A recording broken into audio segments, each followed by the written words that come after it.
हम लोग हर दिन उन्नति करते जा रहे हैं और उसी दिशा में आगे बढ़ते हुए वैज्ञानिकों के द्वारा समय समय पर तरह तरह के यान को सूर्य, चंद्रमा तथा मंगल ग्रह पर भेजे जाते रहे हैं ताकि ब्रह्मांड के कई अनसुलझे रहस्यों का पता लगाया जा सके। किंतु जो रहस्य का सबसे बड़ा स्रोत है वह हमारी पृथ्वी पर ही मौजूद है और उसे हम समुद्र के नाम से जानते हैं।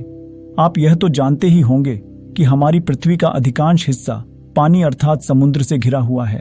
आपने अवश्य ही अपने स्कूल में पढ़ा होगा कि पृथ्वी का लगभग 70% हिस्सा समुद्र से घिरा हुआ है, जबकि 30% हिस्सा ही हम मनुष्यों के रहने के लिए है।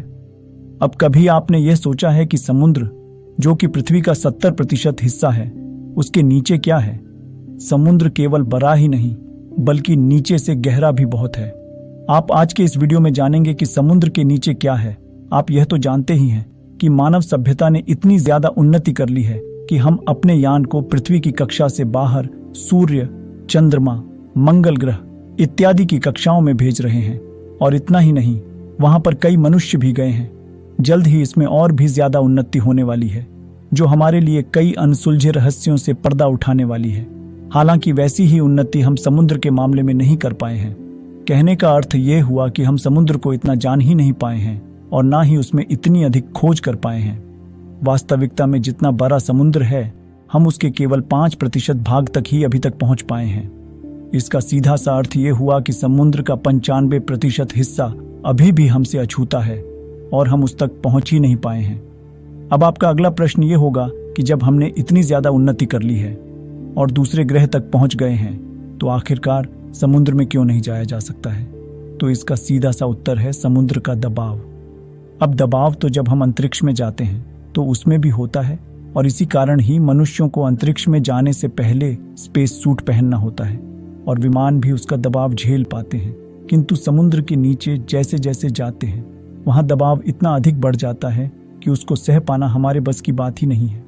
आपको यह जानकर हैरानी होगी कि समुद्र की गहराई में पनडुब्बी सिर्फ 700 मीटर की गहराई तक ही जा पाती है। अगर इससे ज्यादा जाने की कोशिश की जाए तो दबाव या प्रेशर के कारण पूरी पनडुब्बी फट जाएगी। जितना ज्यादा समुद्र की गहराई में जाया जाता है, दबाव उतना ही अधिक बढ़ जाता है। दूसरा कारण यह है कि पानी के अंदर सिग्नल या तरंगों को ज्यादा दूरी तक भेजना और वापस पाना मुश्किल होता है। अब अंतरिक्ष में तो खाली स्पेस होता है और उसमें तो सिग्नल बहुत ही तेजी के साथ यात्रा करता है, जबकि पानी में यह गति बहुत ही धीमी हो जाती है और एक समय के बाद खो ही जाती है। हालांकि इस दिशा में भी तेजी के साथ काम चल रहा है, लेकिन उसमें अभी उतनी सफलता नहीं मिल पाई है। इसी कारण हमारी पहुंच अभी तक समुद्र के केवल छोटे से हिस्से, जो कि 5% तक का है, वहीं तक ही हो पाई है। अब हम आपके मुख्य और अगले प्रश्न का उत्तर देते हैं, जो है समुद्र के नीचे क्या है। कहने का अर्थ यह हुआ कि हमारी जिस 5% तक भी पहुंच है, समुद्र के उस हिस्से में क्या है? तो इसका पहला तो उत्तर है अथाह खारा पानी, जो समुद्र का हिस्सा होता है। इसी के साथ ही उस हिस्से में आपको असंख्य समुद्री जीव जंतु व पेड़ पौधे दिखाई देंगे जो वहां निवास करते हैं। इनकी कोई गणना नहीं की जा सकती है क्योंकि इनकी प्रजातियों की संख्या करोड़ों में है। जब पृथ्वी की 30% भूभाग वाली जमीन में ही करोड़ों तरह की प्रजातियां हैं, तो समुद्र का तो फिर भी 70% हिस्सा है। ऐसे में उसमें बहुत सारी प्रजातियों के अनगिनत जीव जंतुओं का होना साधारण बात है। ऐसे में आप ये मत समझिए कि वहां केवल मछलियों की ही प्रजातियां पाई जाती है, बल्कि वहां पर कई अन्य जीव जंतु जैसे कि व्हेल, कछुआ, सांप इत्यादि की भी कई प्रजातियां होते हैं। इसी के साथ समुद्र के अंदर अथाह पेड़ पौधे और वनस्पतियों का भंडार भी है।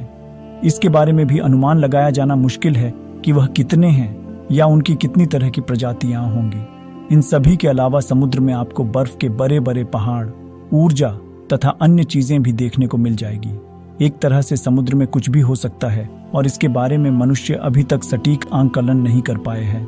समुद्र की सबसे गहरी जगह मारियाना ट्रेंच मानी जाती है, जो पैसिफिक महासागर में स्थित है और उसकी गहराई करीब 11,000 मीटर से अधिक है। समुद्र के नीचे के गहराइयों में अमूल्य खनिज और ऊर्जा स्रोत हो सकते हैं। विशेष रूप से मिड ओशन रिजर्वायर्स जैसे क्षेत्रों में जल, तेल, गैस और मिनरल्स की संभावित उपलब्धता का अध्ययन किया जा रहा है। ये संसाधन भविष्य में ऊर्जा संकट को सुलझाने में मदद कर सकते हैं। अगर आपको ये वीडियो पसंद आया हो तो प्लीज इस वीडियो को लाइक करें और इसी तरह की जानकारी के लिए हमारे चैनल को सब्सक्राइब करें।